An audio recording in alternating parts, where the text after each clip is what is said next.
sashawa thina sishawa kodwa singaboni ukuthi siyashawa siyashutha sazi ukuthi ngizivumelana no-SABC1 ngitholele mina ukuthi hayibo lolu hlelo nenenlenzayo luqhathwe nolunye uhlelo khona kwa-SABC1 uhlelo lodwa kahle kahle lolu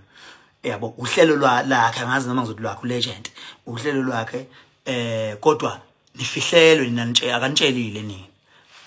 ngakuthola lokho ngabuya ngambuza ngathi ndoda nakho ngizwa kuthiwa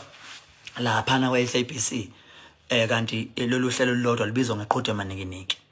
luqhathwe nolunye uhlelo abizwa ngeqhude maninginiki kumele kuyothoswa ukuthi ubani uzodlala ngesonto ubani uzodlala Sunday mina ngazi ukuthi contract ahlukene ama contract mina contract nina ngikhombisa yona akukho la kwavela khona ukuthi inhlelo zimbili waphika lala ngomhlane wathi uSABC uyenza kanjani lento kodwa yini lento esiyenziwa uSABC kwasha kanti yena uyazi hey ngize ngizothola mina khona nami abantu engangixhumana nabo ngithola ukuthi hayibo nina lento le isethwe kanje okay ngibuye ngize la ngahamba ngathola ukuthi umuntu oshutha ngale uNtuthuko uMfungamaKhabela ngizochaza umlando wami noNtuthuko Mkhabela ngoba ayikho into efihliwe la uNtuthuko wayengazi Legend ukuthi uNtuthuko mina ngiyamazi wamangala mangabe ethola ukuthi uNtuthuko ngiyamazi uNtuthuko mina ngiyamazi and wafika kimi uNtuthuko sahlangana eThekwini uyakwazi naye lokho sahlangana eThekwini kwamanye ama office lapha eDurban North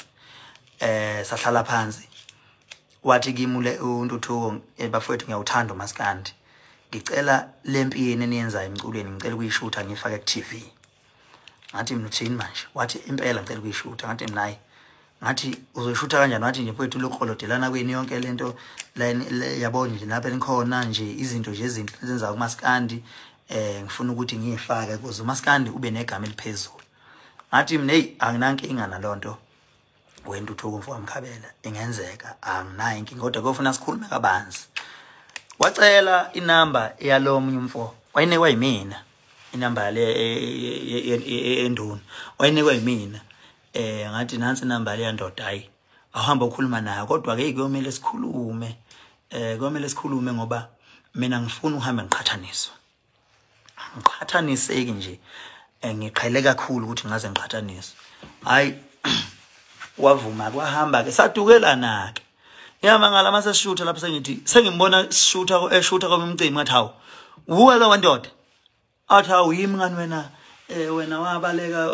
sawangibalekela kashe yabo ngathi hayi akunankinga ke ngakuhlonipha futhi ukuthi usebenza kwenye indawo akaze ngimlwisa aze ngenze lutho ngakuhlonipha kuze be manje